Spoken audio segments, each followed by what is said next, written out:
He was a civil litigator recommended by the base legal office, a man who specialized in property disputes for service members. His office was small, smelling of old leather and pipe tobacco, a stark contrast to the sterile police station. Noah was a young guy, maybe 35, with sharp eyes and sleeves rolled up to his elbows. He had the energy of a terrier who had just smelled a rat. He had my original enlistment papers spread out on his desk alongside the forged deed. "Look at the loop," Noah said, pointing with a pen. He did not look up when I entered. He was too focused. I walked around the desk to see what he was looking at. On the left was my real signature. On the right was the one Dale had signed as attorney. "In fact, when you make a capital M," Noah explained, "you loop the bottom of the first vertical stroke. It is a muscle memory thing, distinctive." He tapped the forged document here. "The M is sharp, angular, and look at the pressure points. The ink is heavier at the start of the letters. That indicates hesitation. The person signing this wasn't flowing. They were drawing. They were trying to copy a style, but they missed the rhythm." He looked up at me. "Then, this isn't just a misuse of power of attorney. Malene, even with a power of attorney, the agent usually signs their own name followed by as agent for. But look here." He pointed to a specific line on the affidavit of seller. "Someone tried to sign your name here without the agent qualifier. Then they crossed it out and initialed it. It is sloppy. It reeks of panic. It reeks of Trent," I said softly. Noah nodded. "Likely. But here is the kicker. Since the notary seal is stolen, this document is a piece of trash. Legally, it has zero weight. But practically, it convinced the county clerk to change the name on the title. We have to file a list pendants immediately. That puts a suit pending notice on the property title. It freezes everything. No more loans, no more transfers. Do it," I said. "Lock it down." My phone buzzed. It was Aaron Caldwell. "Can we meet?"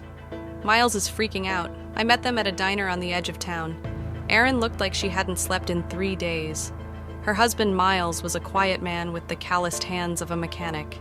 He looked terrified. They sat on one side of the booth, huddled together like refugees. I sat opposite them, my back to the wall, watching the door. Old habits. "We got a letter from our mortgage searer," Miles said, sliding a piece of paper across the table. His hand shook slightly. "The first payment was auto-drafted this morning. $3,200.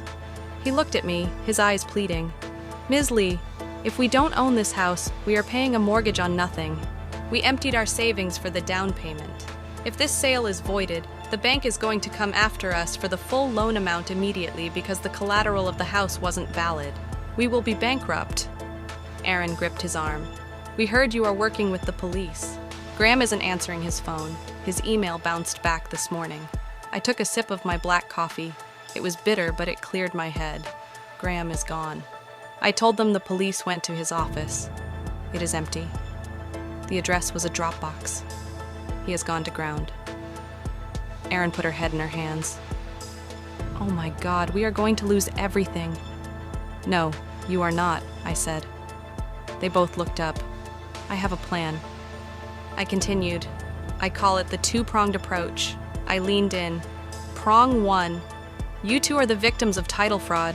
You have title insurance, right? It was mandatory for your mortgage." Miles nodded dumbly. "I think so." "You do, Noah. My lawyer is going to draft a joint affidavit with your lawyer, Avery Pike. We are going to present a united front. We proved the notary was fake. We proved the seller me was defrauded. This triggers your title insurance policy. The insurance company is on the hook to make you whole because they insured a bad title." I took a breath. Prong 2. Once the insurance pays off your mortgage, the deed is voided. Ownership reverts to me. You get your money back, I get my house back. "But where do you live in the meantime?" Aaron asked. "I stay in the motel," I said, "and you stay in the house." "You would let us stay?" Miles asked, shocked. "I am not going to kick you out onto the street while the lawyers fight," I said. "You take care of the place, you pay the utilities, we wait for the insurance check." Aaron reached across the table and squeezed my hand. Her grip was tight.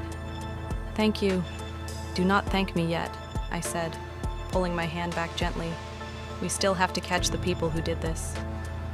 I left the diner feeling a strange sense of calm. I had secured the perimeter. Aaron and Miles were neutralized as threats and converted into assets. Now I could focus on the targets. I drove back to the motel. The sun was setting, casting long, bloody shadows across the parking lot. My phone rang. It was Dale. I stared at the screen for a long moment. Dad. The word felt foreign now. I answered, "Hello, Dale. Maddie." His voice was a jagged whisper. The police. Why were the police asking questions at the notary office?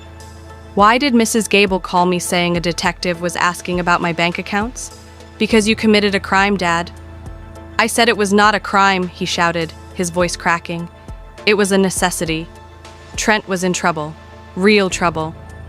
Maddie, you do not understand. These people, they were going to hurt him. Who? I asked who was going to hurt him. The loan sharks. Dale sobbed. He owed $40,000 to some guys in Nashville. They threatened to break his legs. Graham said he could fix it. He said if we sold the house quick, we could pay them off and have plenty left over for you. I was trying to save your brother. I felt nothing. No pity, no sadness. So you stole my house to pay a gambling debt. I summarized. I didn't steal it. I was going to pay you back. I still can. We have some of the money left. How much? I asked. How much is left, Dad? Silence. We had to pay Graham his fees, Dale mumbled. And the bridge loan interest, and Trent needed a little to get set up. How much? I repeated. $12,000, he whispered. They had sold a $200,000 asset. They had paid off a $40,000 debt. And somehow, only $12,000 was left. Graham Rusk had eaten them alive. You have spent $188,000 of my money in 4 days. I said, please, Dale begged. Stop the police. We can fix this. I will work. Trent will get a job. We will pay you back every month. Just don't put your father in jail. I hung up. I sat on the bed, staring at the wall. My father was begging for mercy, but he was still lying. He wasn't sorry he did it. He was sorry the math didn't work out. Then my phone buzzed again. A text from Trent. I opened it. You are a real piece of work, aren't you? Dragging the cops into this. You have a pension. You have the military. You can rebuild. I can't. If I go down for this, I am never getting back up. Hope you are happy being the golden child who stepped on her family's neck. I read it twice. You can rebuild as if my life, my sacrifice, my service was just a renewable resource for them to harvest whenever they got cold. I didn't reply. I didn't need to. There was a knock on the door. I grabbed the canister of pepper spray I kept on the nightstand and looked through the peephole. It was Noah Klein. He looked excited. I opened the door. I found it, he said, walking in without waiting for an invitation. He threw a file onto the bed. Found what the kill shot, Noah said, grinning. He opened the file and pointed to a document I hadn't looked at in years. It was the original trust agreement I had formed when I bought the house. I knew you had a trust, Noah said, but I didn't realize how specific the language was until I pulled the full recording from the archives. He tapped a paragraph on page 4, section 4.2. 2 powers of the trustee. Read it. He said, I read the legal jargon. The trustee shall have the power to sell, convey, or encumber the real property provided. However, that if the primary beneficiary is on active military duty, no transfer of real property shall be valid without the written notarized consent of the trust protector. Trust protector? I asked. Noah nodded. You appointed a trust protector, a fail-safe. Do you remember who I racked my brain? 5 years ago, I was sitting in a JAG office. They asked me to name someone I trusted who wasn't a family member, someone who could veto bad decisions if I was incapacitated. I named Sergeant Major Williams, I whispered. My old mentor. Exactly, Noah said. He stood up looking triumphant. Dale had a power of attorney for Malene Lee, but the house is owned by the Malene Lee Trust, and the trust has a safety lock that requires Sergeant Major Williams to sign off on any sale while you are deployed. He looked at me. Did Sergeant Major Williams sign anything? No. I said, he is retired in Florida. He doesn't even know Dale. Then the deed isn't just voidable. Noah said it is legally impossible. Dale tried to sell a car using a library card. The moment we present this to a judge, the transaction doesn't just unravel, it vanishes. He paused, his expression turning serious. But here's the thing, Malene. When we drop this, it proves Dale wasn't just negligent. It proves he ignored the explicit legal structure you set up to protect yourself. It proves malice. He looked at the phone in my hand, and it means Graham Rusk made a fatal error. He checked the title, but he didn't read the trust bylaws. He got sloppy. I looked at the text from Trent. You can rebuild. No, I thought I don't have to rebuild because you never actually tore it down. I looked at Noah. File it, I said, and send a copy to Detective Hart. Noah nodded and headed for the door. Oh, and Noah, I called out. He turned back. Make sure the copy you send to my father is delivered by a courier. I want him to have to sign for it. I wanted him to have to use that pen one last time. The knock on my motel room door at 10 o'clock at night was not the sharp, authoritative rap of the police. It was a soft, rhythmic thudding like a heartbeat that was skipping. I knew who it was before I even looked through the peephole.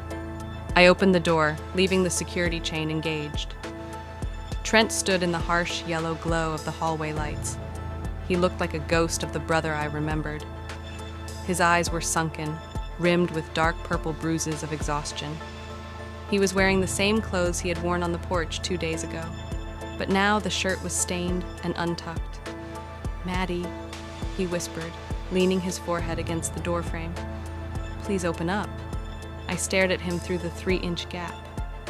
What do you want, Trent? I have nowhere to go, he said, his voice cracking. Dad kicked me out, he said. I brought the heat down on him. I have been sleeping in my car. I am hungry. I did not undo the chain.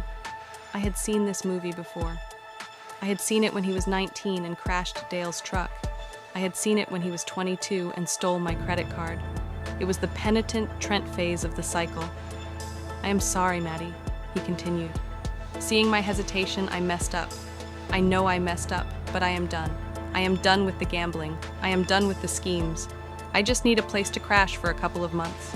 Just until I get a job. Just until I get on my feet. A couple of months. That was always the timeline. Just a couple of months. Just a small loan. Just a little help. I looked at him, and for a split second, the old instinct flared up, the instinct to be the big sister, the protector, the one who fixes the scraped knees and the broken toys. But then, I remembered the closing disclosure. I remembered the $40,000 funneled to Telly Holdings. I remembered him standing on the porch drinking beer, telling me I should be thankful. I closed the door. Maddie, he shouted, slapping the wood. Don't do this. I unhooked the chain. Trent's face lit up with relief when he heard the slide of the metal. I opened the door fully, but I did not step aside. I stood in the threshold, blocking the view of the room where my legal war room was spread out on the bed. I reached into my back pocket and pulled out a brochure I had picked up at the police station. It was for a State F-Funed Addiction Recovery Center in Nashville. I held it out to him. What is this? He asked, staring at the glossy paper. It is a bed, I said. It is 3 meals a day, and it is a program that will help you stop destroying everyone around you. He looked at the brochure, then looked up at me with a sneer that wiped away the penitent act in an instant. I don't need rehab, he spat. I need a sister. I need a bed, Maddie. You have this room. You have money. You always have money. I do not have money. Trent, I said calmly. You spent it, remember? He crumpled the brochure in his fist and threw it at my feet. You think you are so high and mighty, don't you? He hissed, stepping into my personal space. The smell of stale alcohol and unwashed skin was overpowering. You think because you put on a uniform and ran away to Japan that you are better than us? The golden child, the hero. He poked a finger toward my chest. I slapped his hand away. You don't know what it is like here, he shouted. Dad is old. The house was falling apart. I was trying to keep things floating while you were off playing soldier, and now you come back, and instead of helping, you bring the cops. You bring lawyers. You're trying to put your own family in jail. I watched him unravel. It was ugly, but it was necessary. I needed to see this. I needed to be reminded that the brother I loved was buried under layers of entitlement and resentment. "I am not trying to put you in jail, Trent," I said, my voice low and steady. "You put yourself there when you forged my signature." "Oh, stop with the legal crap," he yelled. "It is just paper. We are blood. Blood is supposed to forgive." I looked him in the eye. Forgiveness is for mistakes. "Trent, what you did was an execution. You tried to erase me." I kicked the crumpled brochure toward his sneaker. "I am not winning." I told him, "You think this is a victory lap for me? I am living in a motel. My credit is ruined. My home is a crime scene. I am not winning. I am just refusing to drown for you anymore." He stared at me, his chest heaving. The rage in his eyes flickered, replaced by a sudden, terrifying realization that the old buttons didn't work. The vending machine of my empathy was out of order. "Go to the center or sleep in your car," I said, "but do not come back here and do not go near the house. Aaron has a restraining order ready to file if you step onto the lawn." I slammed the door before he could answer. I threw the deadbolt. I put the chain back on. Then I leaned against the door and slid down to the floor, listening to him kick the wall once, scream in obscenity, and stomp away down the hall. I didn't cry. I didn't have any tears left for Trent. The next morning, my phone rang. It was Dale. "Meet me at the park," he said. "The one by the old middle school, please. Just 10 minutes. He sounded different than Trent. He didn't sound angry. He sounded hollow. I met him at noon. The park was empty, save for a few mothers pushing strollers. Dale was sitting on a rusted bench, staring at the empty baseball diamond where he used to coach my little league team a lifetime ago. He looked smaller, the bluster. The head of the household arrogance was gone. He was wearing a windbreaker that was too big for him. His shoulders hunched inward. I sat on the other end of the bench, leaving 2 feet of space between us. "Did you talk to Trent?" he asked, not looking at me.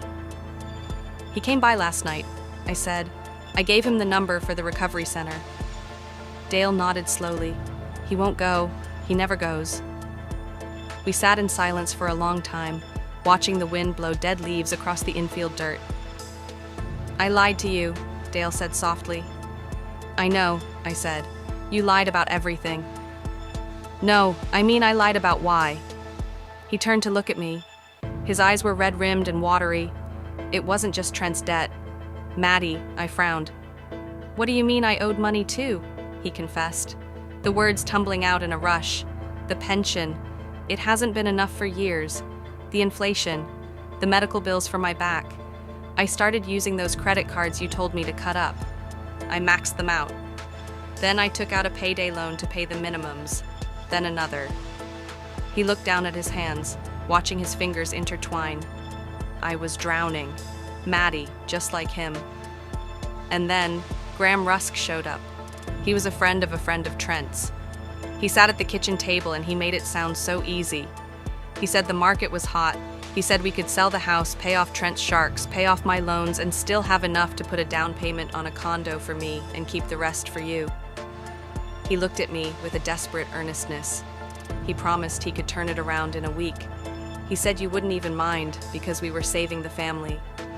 I thought I was fixing it. I listened to him, and the tragedy of it settled over me like a heavy fog. He wasn't a villain in a movie. He was a weak, desperate old man who had let a predator into the henhouse because he was too proud to ask his daughter for help. "You could have told me," I said. "I would have sent money. I always send money." "I know," he cried, "and that is why I couldn't tell you I'm the father. Malene, I'm supposed to take care of you. I couldn't ask you to bail me out again. I was ashamed." "So instead of shame, you chose theft," I said. He flinched as if I had slapped him. "I didn't think of it as theft," he whispered. "I thought it was a loan from the future." I stood up. I couldn't sit there anymore. The pathetic nature of his excuse was making me sick. "You call it sacrifice, Dad. You tell yourself you did it to save Trent or to save your dignity, but that is a lie." I looked down at him. "You did it because it was the easy way out. You hid behind the idea of family, so you wouldn't have to face your own mistakes. You sold my life because you were too cowardly to fix yours. Maddie, please." He wept. "I am not stopping the lawsuit." "Dad," I said, "I can't. The train has left the station. The trust was violated. The notary was fake. The law doesn't care about your credit card bills." I turned to walk away, then stopped. "And one more thing, if you really want to be a father, stop protecting Trent. Tell the truth. Tell the detective exactly where the money went. Because if you lie to protect him again, you are going to prison with him." I left him weeping on the bench, a small figure in a big empty park. I drove to the house. I needed to check on the tenants. Erin was waiting for me on the porch. The change in her was remarkable. 2 days ago, she had been a shaking mess in a bathrobe. Today, she was dressed in jeans and a blazer, holding a stack of files. She looked like a woman going to war. "Miles is at work," she said, "but we talked." "We are not moving." "Good," I said. She handed me a coffee. I called the title insurance company myself. She said, "I told them if they drag their feet, I am going to the state insurance commissioner." I told them their underwriter approved a transaction based on a forgery and a stolen stamp. They sounded terrified. "They should be," I said, "and I talked to Avery, my lawyer," she continued. "He wants to depose Graham Rusk, but since Graham is missing, he wants to depose your father and brother immediately. Next week, under oath." She looked at me, her eyes hard. "I am not a vindictive person, Malene. But that man, Rusky, looked me in the eye and told me I was helping a nice family. He smiled at me while he stole my life savings. I want to see him in handcuffs. I want that too," I said. Just then, my phone buzzed. It was a text from Noah Clean. "My lawyer, get over here. Avery is on the line. We have a development." I drove to Noah's office. The air inside was electric. Noah was pacing behind his desk.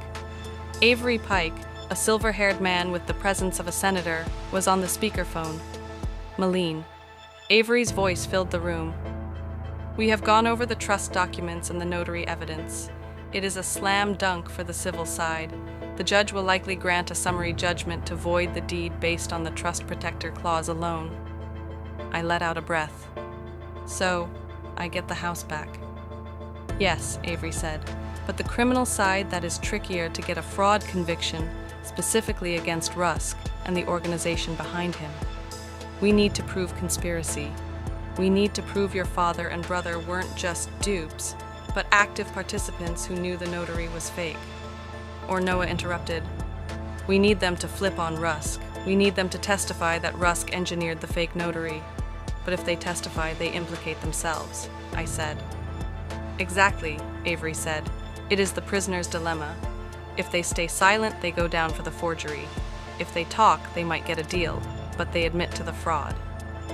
Noah stopped pacing and looked at me. "But there is a variable we didn't expect." "What variable?" I asked. "Someone contacted my office an hour ago," Avery said. "They heard about the filing. They saw the name Graham Rusk on the docket." "Who?" "Who?" I asked. "She wouldn't give her name over the phone," Avery said, "but she said she used to work for Rusk. She said she knows how the verified mobile signatures scam works. And she said she has a hard drive, a whistleblower," I whispered. "She wants to meet you," Noah said. "Not the lawyers." "You tonight? Why me?" "Because she says she knows your brother." Noah said she says Trent didn't just stumble into Rusk's office. She says Trent has been on their payroll for 6 months. The room went silent. "On their payroll," I repeated. "She says Trent wasn't the victim of a loan shark." "Madeline," Noah said gently. "She says he was a recruiter." I felt the blood drain from my face. Trent wasn't just a desperate gambler who made a mistake. If this woman was right, Trent was a hunter, and I was just the biggest prey he had ever brought in. "Set it up," I said. "I want to meet her. She is meeting you at the Waffle House next to your motel." Noah said, "Midnight. Come alone." I walked out of the office into the cooling evening air. The image of Trent crying at my door, playing the victim, played over and over in my head. I need a sister. I need a bed. He didn't need a bed. He needed a hideout. I got into my car. The sadness regarding my father was still there, a dull ache. But the feeling I had for my brother had changed. It wasn't anger anymore. It was something colder. It was the clinical detachment of a soldier realizing the enemy is inside the wire. And at midnight I was going to find out exactly how deep the tunnel went. The Waffle House at midnight was a tableau of exhausted humanity. Truck drivers hunched over coffee. A group of teenagers laughed too loudly in a corner booth. And the smell of grease and syrup was a heavy, comforting blanket. I sat in a booth near the back, my back to the wall, watching the door. At 12:05, she walked in. She didn't look like a whistleblower from a spy movie. She looked like a tired administrative assistant. She was wearing a raincoat over pajamas, clutching a large purse. Her hair was dyed a fierce shade of red, but the roots were showing, and her eyes darted around the room with the frantic energy of a trapped bird. I waved slightly. She saw me, hesitated, then walked over and slid into the booth opposite me. "Are you Malene?" she whispered. "I am. You must be the one who called Avery Pike." She nodded, pulling a napkin from the dispenser and shredding it nervously. "My name is Sloan. Sloan Rusk." I froze. "Rusk Graham is my ex-husband," she said quickly. "Or soon-to-be ex. We are separated, but I still did his books until last week, until I saw your name." She looked up at me, her eyes wet. I saw the news. Madeline, not on TV, but on the grapevine. The police raiding the storage unit, the list pendants filed on the house. Graham packed a bag and left 3 days ago. He told me to burn the hard drives. "And did you?" I asked. She reached into her oversized purse and pulled out a rugged black external hard drive. She placed it on the table between us like it was a bomb. "I made a copy," she said, "because I am not going to prison for him. Not again." I looked at the drive. "What is on this?" "Everything," Sloan said. "The client list, the notary logs, the real ones, not the fake ones. He shows the county, the email chains." She took a shaky breath. "Graham has a system. He calls it distressed asset liberation. He scours public records for homes with high equity and owners who are detached, elderly people in nursing homes, people in rehab, and soldiers deployed overseas." She looked at me apologetically. "He has a subscription to a database that tracks military deployments. He cross-references it with property tax records. He looks for homes owned by single service members." "He targeted me," I said, feeling a cold fury rising. "Yes," she said. "But he can't just steal a house. He needs an inside man. He needs a family member with a power of attorney or a willingness to forge one. Someone desperate, someone greedy." "So, he found my father," I said. Sloan shook her head. She looked down at the shredded napkin. "No, Malene. He didn't find your father." She looked up, and the look in her eyes broke my heart. "Your brother found Graham." The noise of the diner seemed to fade away. What I whispered. "Trent?" she said. "Trent Lee? He came to Graham 6 months ago. He wasn't a victim." "Malene, he was a bird dog." "A bird dog?" "It is a term in the industry," she explained. "Someone who sniffs out deals. Trent owed money to some bad people." "Yes, but he told Graham he had a solution. He told Graham his sister was deploying and had a house with 100 grand in equity sitting untouched. He told Graham he could get your father to sign anything if they just applied enough pressure." I stared at her. The image of Trent crying at my motel door, claiming he was just trying to save the family, shattered. He hadn't just made a mistake. He had sold me out. He had pitched me as a business opportunity. He brought the deal to Graham. Sloan continued. He negotiated a finder fee. That $40,000 that went to T. Lee Holdings, that wasn't just debt payoff. That was his commission. He split the profit with Graham. "And my father?" I asked. Sloan shrugged. "Trent played him like a fiddle. He told your dad the loan sharks were going to kill him. He created the panic." "Your dad? He is guilty of being stupid." "Maybe. But Trent is the architect." I sat back in the booth. The betrayal was total. It wasn't just theft. It was a fratricide for profit. "Will you testify?" I asked. Sloan nodded. "If I get immunity. If they promise not to charge me as an accessory." I picked up the hard drive. "I will call Detective Hart right now." An hour later, We were in an unmarked police car in the parking lot of the Waffle House. Detective Hart was in the front seat looking at the contents of the hard drive on her laptop. Sloane was in the back next to me, shivering despite the heat. "This is it," Hart murmured, scrolling through a spreadsheet. "There are dozens of them. Operation Okinawa, the nursing home flip. This guy is a monster." She turned to Sloane. "You did the right thing.